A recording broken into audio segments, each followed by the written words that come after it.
Jim Comey hit the press pretty hard during his Senate testimony, singling out the New York Times, but also other outlets that report on classified information and the Russia probe. The people talking about it often don't really know what's going on, and those of us who actually know what's going on are not talking about it. Have there been news accounts about the Russia investigation, about collusion, about this whole event, or accusations that, as you read the story, you were stunned about how wrong they got the facts? Yes, there have been many, many stories purportedly based on classified information about lots of stuff, but especially about Russia, that are just dead wrong. Molly Hemingway, Comey particularly unloaded on this New York Times story from February. Headline: Trump campaign aides had repeated contacts with Russian intelligence.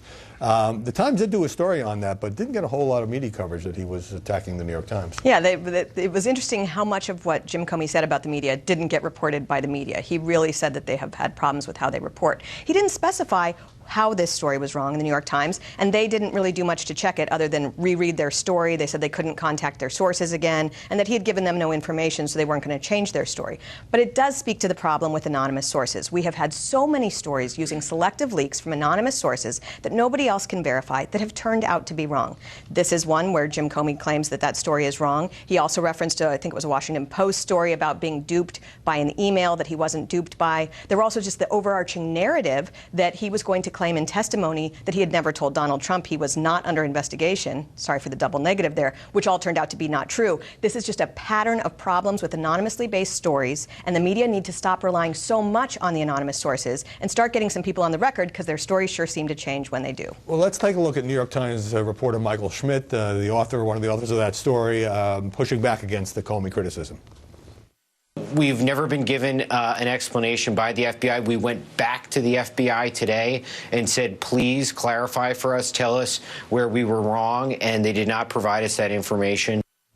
Well, and I've had lots of instances in my career, I'm sure you as well, where somebody said, that story was totally wrong. You say, okay, I'm willing to correct it, what was wrong, but you don't get the specifics. So it is hard for the Times to deal with that. But this is Media Buzz and Howie Kurtz, so let's get to it. One, the New York Times says that they believe that it's rooted in the characterization of the contacts with people in the Trump campaign. Specifically, were they Russian intelligence officers? And the FBI has, as characterized by the New York Times, a very black and white characterization of who is a Russian intelligence officer. And it could be that if you're in the banking business and having contacts, you are not considered by the FBI an intelligence officer. Jillian Turner, having worked on these matters when you were in the White House, what did you think of Comey's point about the sources who talk are often on the periphery and don't know, and the sources who really know aren't talking to reporters? I was glad he said that, because that's my perspective as a former government employee. What I will say, though, on the point of people who don't know are sort of talking about this the most, that was absolutely my experience at the White House. People who have top secret security clearances and are dealing with this type of information on a daily, hourly basis are not going to be the ones who are inclined to run to any source, any points of contact in the media, whether trusted or not, to talk about the stuff, because they're the ones who sort of appreciate the extent to which this actually affects American lives and Americans' well-being.